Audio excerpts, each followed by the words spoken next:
یہ بات ہے 27 نومبر سن 2012 کی، جب جو سیلواڈور نامی ایک شخص اپنے ایک ساتھی ایسکویل کو ڈوبا کے ہمراہ ایک بڑے سمندر میں مچھلیوں کے شکار کے لیے روانہ ہوا۔ روانہ ہونے کے کچھ ہی دیر بعد انہیں احساس ہوتا ہے کہ سمندر میں طوفان آ رہا ہے، لیکن وہ اس طوفان کو اتنا سیریس نہیں لیتے کیونکہ ان دونوں دوستوں کے مطابق وہ ایسے موسم سے پہلے بھی نمٹ چکے ہوتے ہیں۔ لیکن انہیں اس بات کا علم کہاں تھا کہ یہ طوفان ان کے لیے کیا مشکلات لے کر آیا ہے۔ اب کی بار طوفان اتنا شدید تھا کہ وہ 7 دن تک اس طوفان کا مقابلہ کرتے رہے۔ 7 دن بعد جب طوفان تھمتا ہے تب ان دونوں دوستوں کو احساس ہوتا ہے کہ طوفان ان کی کشتی کو کہاں سے کہاں لے آیا۔ اتنے بڑے سمندر میں ان کو بالکل بھی علم نہیں ہوتا کہ اس طوفان نے ان کو کتنے دور لا پھینکا ہے۔ اس بڑے سمندر میں وہ دونوں بے یار و مددگار ہوتے ہیں۔ یہ دونوں کون تھے اور اس سمندر میں وہ کیسے پہنچے؟ ان دونوں دوستوں کے ساتھ کیا کیا ہوا؟ بغیر کسی مدد کے انہوں نے کیسے سروائیو کیا؟ 13 مہینے کا عرصہ انہوں نے بغیر کسی راشن کے کیسے گزارا؟ خود کو زندہ رکھنے کے لیے انہوں نے کیا کیا کیا؟ یہ سب جانیں گے ہم آج کی ویڈیو میں، لیکن ویڈیو کا باقاعدہ آغاز کرنے سے پہلے ٹریول ود ٹائم کے تمام دیکھنے اور سننے والوں کو محمد احسن کی طرف سے السلام علیکم۔ معزز ناظرین، بے شک زندگی اور موت تو میرے اللہ کے ہمیں ہے، لیکن سیلواڈور نامی ایک گیر 428 دن تک سمندر میں زندہ رہا۔ دراصل یہ بات ہے 17 نومبر 2012 کی، جب جو سیلواڈور نامی ایک ماہی گیر اپنے ایک نوجوان ساتھی ایسکویل کو ڈوبا کے ساتھ میکسیکو کے ایک گاؤں بحر الکاہل سے مچھلیوں کے شکار کے لیے روانہ ہوتا ہے۔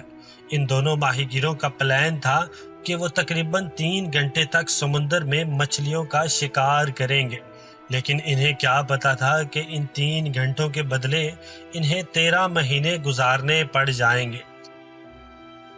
سفر کے آغاز کے کچھ ہی دیر بعد انہیں احساس ہوتا ہے کہ سمندر میں طوفان آ رہا ہے، لیکن وہ ایسے موسم سے پہلے بھی نمٹ چکے ہوتے ہیں، لہٰذا وہ اس طوفان کو اتنا سیریس نہیں لیتے۔ لیکن یہ طوفان اتنا شدید ہوتا ہے کہ 7 دن تک یہ طوفان ان کی کشتی کو دھکیلتا رہتا ہے۔ 7 دن بعد جب طوفان تھمتا ہے تو انہیں پتہ چلتا ہے کہ وہ راستہ بھٹک چکے ہیں۔ خوش قسمتی سے طوفان سے تو ان کی جان بچ جاتی ہے، لیکن اصل مشکلات تو اب سٹارٹ ہوئی تھی۔ جو سیلواڈور کی عمر اس وقت 35 سال تھی، جبکہ اس کا ناتجربہ کار ساتھی 22 سال کا تھا۔ دونوں کو طوفان کا علم پہلے سے تھا، مگر وہ اس سے بھی سخت موسم کا سامنا پہلے کر چکے تھے۔ جوز کے مطابق مسئلہ طوفان کا نہیں تھا، بلکہ مشکل یہ تھی کہ ان کی کشتی کے انجن نے بھی جواب دے دیا تھا۔ سمندری لہریں بہت زیادہ پھبری ہوئی تھی اور ایک موقع پر تو ایسکویل کو ڈوبا پانی میں بھی گر گیا تھا، مگر جوز نے اس کی جان اس کے سر کے بال کھینچ کر بچائی تھی۔ انجن کے ساتھ ساتھ ان ماہی گیروں کو ریڈیو اور مچھلی پکڑنے کے آلات سے بھی محرومی کا سامنا ہوا۔ ان کی کشتی پر کوئی کور بھی نہیں تھا، بس ایک آئس باکس، ایک مچھلی رکھنے والا بڑا صندوق اور ایک بالٹی ان کے پاس تھی۔ جب طوفان تھم گیا تو انہیں احساس ہوا کہ وہ میکسیکو سے کہیں بہت دور آ چکے ہیں۔ وہ اپنے سروں پر طیاروں کو پرواز کرتے تو دیکھ رہے تھے، مگر مدد کا سگنل دینے کے لیے کوئی سامان موجود نہیں تھا، جس کی وجہ سے سمندر میں پھنسی یہ کشتی نادیدہ ہو گئی۔ جوز نے بتایا کہ شروع میں تو ہم نے بھوک کے بارے میں نہیں سوچا تھا، لیکن پیاس نے ہمیں پریشان کیا ہوا تھا۔ طوفان کے بعد پیاس کی وجہ سے ہم اپنا پیشاب تک پینے پر مجبور ہو گئے۔ 1 ماہ بعد جا کر ہمیں کچھ بارش کا پانی میسر آیا۔ جو سیلواڈور بچپن سے مچھلی کا شکار کرتا آ رہا تھا اور اس کی اس صلاحیت نے اسے اور اس کے ساتھی کو زندہ رکھا۔ اپنے آبائی ملک ایل سلواڈور میں جوز نے سیکھا تھا کہ مچھلی کو بغیر کانٹے کے صرف ہاتھوں سے کیسے پکڑا جا سکتا ہے، لیکن بحر الکاہل کی گہرائیوں میں مچھلی اس کے ہاتھوں سے پھسل جاتی تھی، لہٰذا اسے اپنی انگلیوں میں مچھلیوں کو پھنسانا پڑتا تھا۔ مگر کچھ مچھلیوں کو پکڑنا ہی کافی نہیں تھا، بلکہ ان کے جسم پانی اور پروٹین کی کمی کا شکار ہو رہے تھے، اور جوز کو احساس ہوتا تھا کہ جیسے حلق سکڑ کر منہ کے قریب پہنچ گیا ہے۔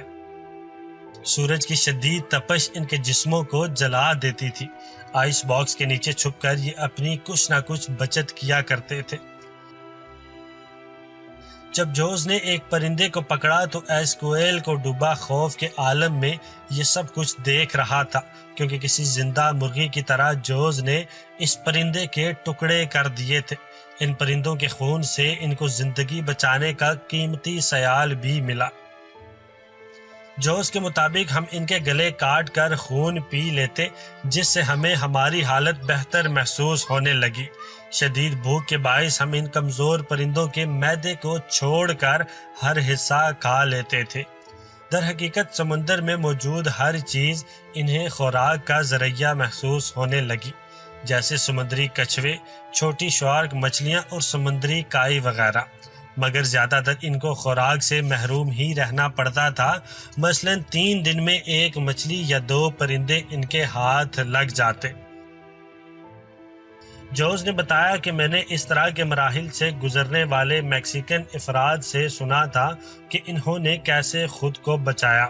میں نے خود سے کہا کہ مجھے بزدل نہیں بننا، میں بہت زیادہ دعائیں کرتا تھا اور میں نے خدا سے صبر کی درخواست کی، مگر اس کے ساتھی کا صبر ختم ہو چکا تھا اور وہ بہت زیادہ روتا، اپنی ماں اور اپنی پسندیدہ غذا کو بہت یاد کرتا۔ جوز کے مطابق میں جس حد تک ہو سکتا تھا اس کی مدد کرتا تھا۔ میں اسے دلاسا دیتا تھا اور کہتا تھا کہ جلد ہی ہمیں بچا لیا جائے گا، ہم جلد کسی جزیرے تک پہنچ جائیں گے، مگر کئی بار اس کا رویہ پرتشدد ہو جاتا اور وہ چیخ چیخ کر کہتا کہ ہم مرنے والے ہیں۔ اور پھر بدقسمتی سے ایک دن ایسا آیا جب ایسکویل کو ڈوبا اپنی زندگی کی بازی ہار گیا۔ جس دن ایسکویل کو ڈوبا ہلاک ہوا اس دن بارش ہو رہی تھی، اور یہ دونوں ماہی گیر آئس باکس کے اندر موجود تھے اور اپنی زندگی کے لیے دعا کر رہے تھے۔ اس موقع پر ایسکویل نے جوز کو کہا کہ وہ جب اس کی ماں سے ملے تو اسے بتا دے کہ اس کا بیٹا اب خدا کے پاس ہے۔ جوز نے بتایا کہ ایسکویل نے مرتے ٹائم مجھے الوداع کہا اور اس وقت وہ تکلیف میں نہیں تھا بلکہ بہت پرسکون تھا۔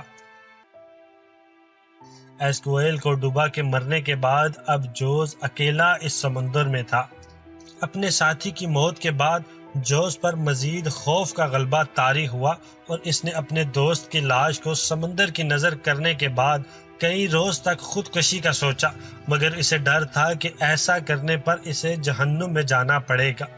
جوز اپنے ساتھی سے 10 سال بڑا تھا اور اس کو اس بات پر بہت یقین تھا کہ وہ ضرور زندہ بچ جائے گا، جس کی وجہ کھلے سمندر کا اس کا تجربہ تھا، مگر وہ خدا پر یقین اور امید کو اہم ترین وجہ مانتا ہے۔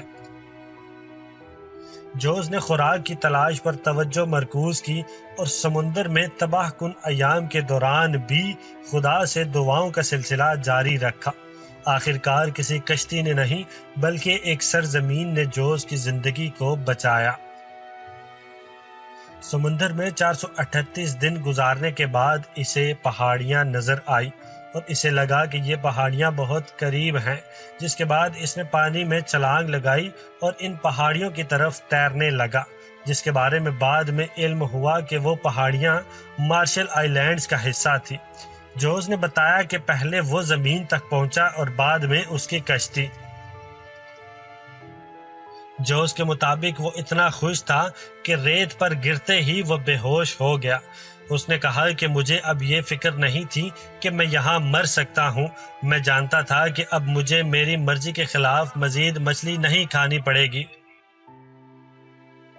جوز نے ساحل کے قریب موجود بستی کے لوگوں سے رابطہ کیا جہاں وہ 29 جنوری کو پہنچا تھا۔ اس بستی میں کوئی بھی اسپینش زبان نہیں جانتا تھا تو ہاتھوں کے اشاروں سے ایک دوسرے سے بات کی۔ جوز کو پانی دیا گیا جس کو پی کر جوز کی طبیعت خراب ہو گئی۔ ایسا ہونے پر رہائشیوں نے میئر کے دفتر سے رابطہ کیا اور اس سے ایک بڑی شپنگ بوٹ پر بٹھا کر مارشل آئی لینڈز کے سب سے بڑے ہسپتال تک پہنچایا گیا۔ پھٹے پرانے کپڑوں اور بکھرے بالوں کے ساتھ جوز کشتی سے باہر نکلا تو اس کا سامنا کیمروں اور صحافیوں سے ہوا۔ جوز نے خود کو ایک ایسا قیدی قرار دیا جو رضاکارانہ طور پر 1 سال سے زیادہ عرصے تک قید میں رہا اور اسے سمجھ نہیں آ رہا تھا کہ کیسے رویے کا مظاہرہ کیا جائے۔ جوز نے بتایا کہ میں بہت خوف زدہ تھا، مجھے لوگوں سے ڈر لگ رہا تھا، اتنے عرصے تک تنہا رہنے کے بعد مجھے بات کرنے کے لیے الفاظ ہی سمجھ نہیں آ رہے تھے۔ اس حیران کن سفر کی داستان اور جوز کی تصاویر دنیا بھر میں پھیل گئی تھی، اور جب اسے واپس ایل سلواڈور کے لیے طیارے پر روانہ کیا گیا تو صحافی اس کے قریب بیٹھے اس کی تصاویر کھینچنے کی کوشش کر رہے تھے۔ جوز کو پرواہ نہیں تھی کہ صحافیوں کو اس کی کہانی پر یقین ہے یا نہیں، تاہم سائنسدانوں نے بعد میں کہا کہ جوز کا 6000 میل طویل سفر ممکن ہے۔ بعد ازاں جوز نے ایک صحافی جوناتھن فرینکلن کے تعاون سے ایک کتاب 438 ڈیز کو شائع کروایا۔ اپنے ساتھی کا وعدہ پورا کرتے ہوئے اس نے میکسیکو میں اس کی ماں سے ملاقات کی اور پھر ایل سلواڈور میں منتقل ہو گیا۔ اب جوز سمندر میں داخل ہونے کی ہمت بھی نہیں کرتا اور نہ ہی مچھلیاں پکڑتا ہے، لیکن جوز نے بتایا کہ وہ اب بھی بہت خوف زدہ ہے۔ اب بھی ایسی کئی راتیں گزرتی ہیں جب میں سو نہیں پاتا۔ معزز ناظرین، یہ تھی جوز کی زندگی کی ایک داستان۔ اس داستان میں کتنی سچائی ہے اور کتنا جھوٹ، یہ تو سوائے اللہ کی ذات کے کوئی نہیں جانتا۔ لیکن آپ اس واقعے یا داستان کے بارے میں کیا کہتے ہیں؟ کمنٹ سیکشن میں اپنی قیمتی رائے کا اظہار ضرور کیجیے گا۔ ملتے ہیں اگلی ویڈیو میں، تب تک اپنا بہت سارا خیال رکھیے گا۔ اللہ حافظ۔